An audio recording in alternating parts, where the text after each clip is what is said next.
The Liebherr R9100 is the smallest machine in the Liebherr mining range, and it's got a weight of around 110 tonnes. The model comes in a standard Liebherr branded box, and it's got a great photo of the real machine on the box, but there's no information about the real excavator. The sleeve holds together a couple of expanded polystyrene trays, and when you've got the sleeve off, you can then play I Feel Lucky to see which way up the model is in the box, and if you're lucky, it's the right way up. There's no information about the model, so the best thing to do is just pull it out, which is satisfying because it's a heavy model, and it's also a bag containing a couple of parts.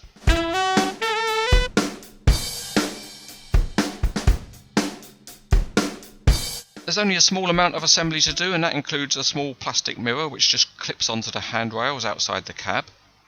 And there's also a plastic access ladder, and that slips into place on the side of the walkway.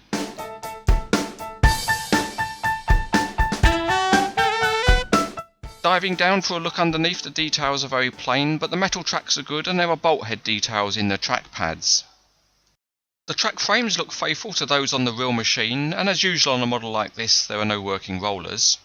The cab is unusual because it has very darkly tinted windows, making it somewhat of a cool dude looking machine. But it does have lights, and there is a windscreen wiper formed by graphics on the windscreen. The walkways on the outside are very good, they're not removable, but there's a good mesh flooring, and the handrails are metal and quite thin. The rear end looks very smart with its sharp graphics, and there's also a video camera modelled on top.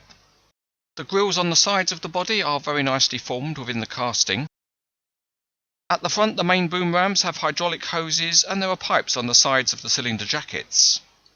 Inside the body, things look good. There's a mesh walkway and some hydraulic equipment and hoses. And the good hydraulics continue up the boom where separate pipes are detailed. The connection rivets used mirror the look of the real machine, and there are plastic hoses running from the boom to the stick. The large bucket is a nice detailed casting with good teeth, and to be honest, it doesn't really need a helping hand from a CranesEtcTV idiot.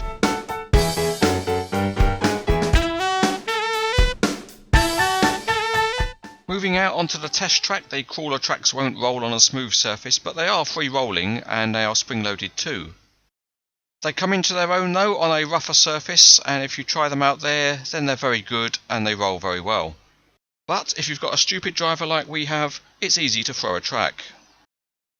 The rotation of the body is engineered very well, it's very smooth and there's no rocking in the mechanism at all.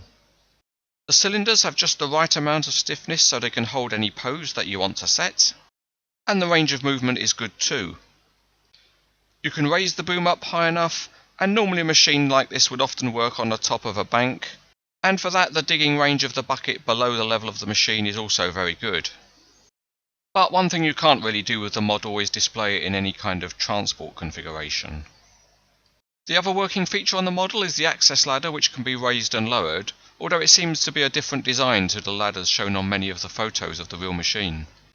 Now it's time for a loading test, and the 9100 is designed for trucks in the 50 to 100 ton range. And it works fine, although because of the tinted windows you can't see what else the operator's getting up to in the cab. It's good to see another Liebherr mining model, and this one does look good. It's heavy and strong with some good detailing, and the model engineering of the main working features is good too. Overall, this model from Conrad is good enough to be highly recommended.